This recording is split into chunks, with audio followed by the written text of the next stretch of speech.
કેશોદમાં ગોપી go સેવા charitable trust દ્વારા હોળી રસિયા ફૂલફાગનો ભવ્ય ધાર્મિક ઉત્સવ લોહાણા મહાજનવાડી ખાતે ઉજવાયો છે. ગો સેવા માનવ સેવા એ જ પ્રભુ સેવાના સંદેશ સાથે યોજાયેલા કાર્યક્રમમાં મોટી સંખ્યામાં વૈષ્ણવ ભક્તોએ ઉપસ્થિત રહી ભક્તિભાવ વ્યક્ત કર્યો.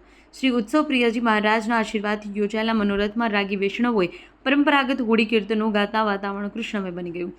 જામનગરની બાલકૃષ્ણ યુવા કીર્તન મંડળીના દિલીપભાઈ સંઘાણી અને તેમની ટીમના જીવંત કીર્તિનો ખાસ આકર્ષક રહ્યું. ભક્તોએ ગાનમાં જોડાઈ આધ્યાત્મિક આનંદ માણ્યો.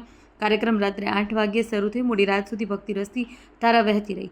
ફૂલડાંગ અને રસિયાના રંગોથી સજ્જ માહોલમાં સૌએ પરસ્પર શુભેચ્છાઓ પાઠવી. ટ્રસ્ટે ભક્તોની સુવિધા માટે આકર્ષક ઉત્કૃષ્ટ વ્યવસ્થા કરી અને અંતે પ્રસાદ અલ્પાહાર વ્યવસ્થા પણ રાખવામાં આવી. ગો સેવા અને માનવ સેવા સંબંધિત ટ્રસ્ટના પ્રકલ્પોની માહિતી પણ આપવામાં આવી.